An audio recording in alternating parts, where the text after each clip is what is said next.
Hello and welcome back, ladies and gentlemen, to another Historical Humans Reacts. And on today's episode, we got a doozy for you. Yet another hit piece on the British Museum from a very small time American history channel. When will it end? Find out Never. more in 2 minutes. Where the Chinese artifacts in repatriation row were given willingly to the British Museum. So they ethically received artifacts for some portion of their existence. It's very uncommon, Yeah, but hey, at least yeah, there's some yeah. good benefits. So basically, the big hubbub that's going on right now is the British Museum, number one, boasts one of the largest collections of Chinese artifacts outside of China. Um, there is there have been historical documents that have been produced by U.S. historian Justin Jacobs that show, according to Jacobs, that the British Museum, or at very least the British, acquired the artifacts legitimately from the Chinese during the time of acquisition. The claim is that the Chinese either sold or willingly gave the British these artifacts, rather than the usual habit of how something ends up in the war in the British Museum, which is the British waged a war and decided it was theirs now. Which does happen, and there's a couple of different sides to this that could potentially be present. Um, that there's a lot of pieces here that are very interesting. One, it becomes a conversation of cultural stewardship and cultural heritage. The belief and the general consensus is that museums are institutions to protect and to preserve historic artifacts for the education and preservation for future generations. Very bare minimum, very basic. We Yeah, start there. yeah, and that baseline is actually the more or less entire argument being made by the Chinese for why these artifacts should be returned. The Chinese aren't arguing whether or not the artifacts are there legitimately. They're arguing that the British Museum can't accurately and safely protect them. That they are not the most that they are not good faith actors and that they are not the best protector to their cultural heritage. And one of the things that they really reference is the British Museum's thefts that occurred last year, which about 1,500 museum items were stolen over the course of, what, 2 years? Something like that. Yeah, It was a number of time, but that artifacts were being stolen from the museum. They didn't know about it. They didn't have full, complete inventories of their collections. And the Chinese, rightfully so, are saying, hey, we gave you this very important gift to foster these relationships, to foster these collections, and we don't think you are safely protecting them anymore, so we want it back.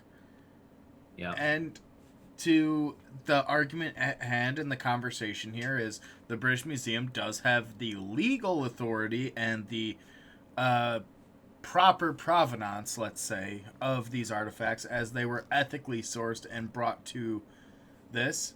Um, it's an interesting conversation in that the Chinese of the era didn't believe that it was. They thought it That was more valuable to trade the artifacts, the collection, for the scholarship and the friendship that we're bringing up together. yeah, it was yeah, the classification that Jacobs gives it is that the material in question should be viewed more as a diplomatic gift than anything else, given based on his scholarship and his findings that the artifact was given to Britain as a means of fostering relations between Chinese officials and British scholars and British diplomats and other such important figures. Um, the value that these artifacts have today being, centuries or millennia old ancient objects wasn't there. That same value wasn't there at the time of transition of, shall we say, stewardship. And where a lot of the argument for repatriation and where a lot of this fight comes from, especially from Chinese state-run news and other think tanks, so to speak, are that the original person who got these artifacts, who received them, were British Hungarian archaeologist Aurel Stein, who acquired thousands of Chinese antiquities that ended up in the British Museum and other institutions. And what they were saying is, or the argument that has been prophesized, was that it was yet another British imperialist looting expedition, but in reality, it's come to light that the Chinese officials knew that this was happening, and and they had their own thoughts about it, really.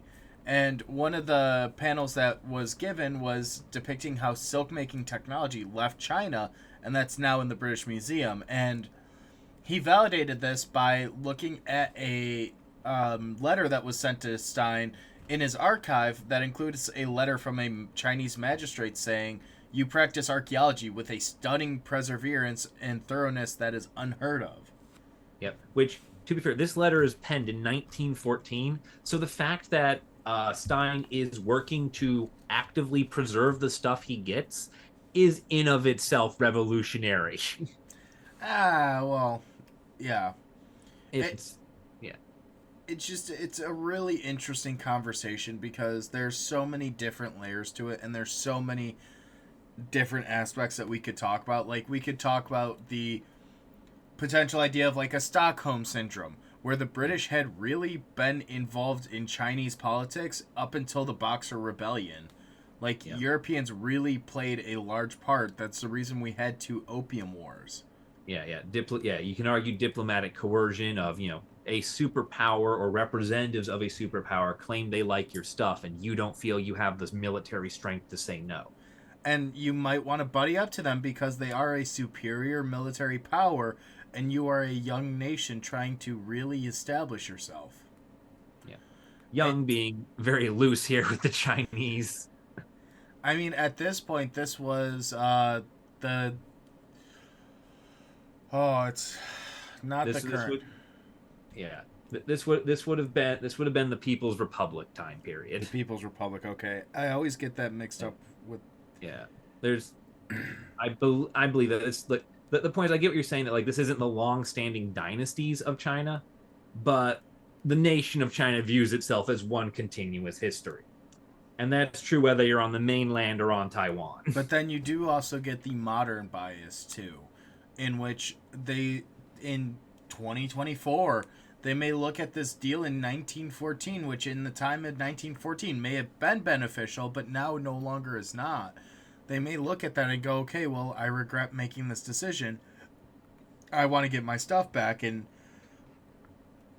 I very much think that they do have a valid argument to repatriation, because I don't think collection should be limited to that. I think it should be based in the host country, and I actually really respect how Egypt handles a lot of this, where Egypt, for their credit, has a lot of traveling exhibits. Like Ramses II and King Tut did world tours where they went to institutions and museums all over the place to show off their heritage without making permanent exhibits and while still controlling the narrative. Yeah. It's one of those things of the concepts of ownership versus stewardship. Because when something is in your institution, whether it's visiting, whether it's permanently there on loan, however it is there, you have the right of stewardship and those responsibilities. However, the arguments of ownership go a little beyond that, especially with a lot of these things that have left their countries in the 20th century, in the 19th century, a lot of these things that left, many, many years ago. There's the concept of this was a purchase. I own this the same way I would own a knickknack I bought while visiting the country. There is that concept, that mentality, which is adopted by a number of institutions. We're not singling out the British Museum here on that mental state. And it's that mentality that leads to a lot of very aggressive repatriation arguments. The notable ones with the British Museum being the Rosetta Stone and the Parthenon marbles there, as things that were sourced less than ethically, that the British Museum claims ownership of because someone somewhere threw money at someone else. Yeah, and even if money is transacted, they may not have been the rightful owner to begin with. Like, Yeah, there's and always that potential issue. We talk about looting constantly. So yeah, that's and another issue where a lot of yeah, institutions say, no, no, no, we legally yeah, purchased this. We have the paperwork. yeah. And even in like that, and that brings us to the question that appears to be at hand here with some of the uh artifacts here, as the historian Jacobs is pointing out with his research, is what is your right to it as an institution if you legally paid for something and you paid the rightful owner of said item? Do you then have legal ownership of those items in perpetuity? That's kind of the question that's coming up here with cultural heritage and the right to it. And that's a great point for us to leave off. Let us know your thoughts down below, and we'll make a continuation of this because I'm sure there's going to be more. But Yeah, these fights never stop at one. So let's see where this goes. yeah, we'll see you guys on the other side of that fight, though. Peace.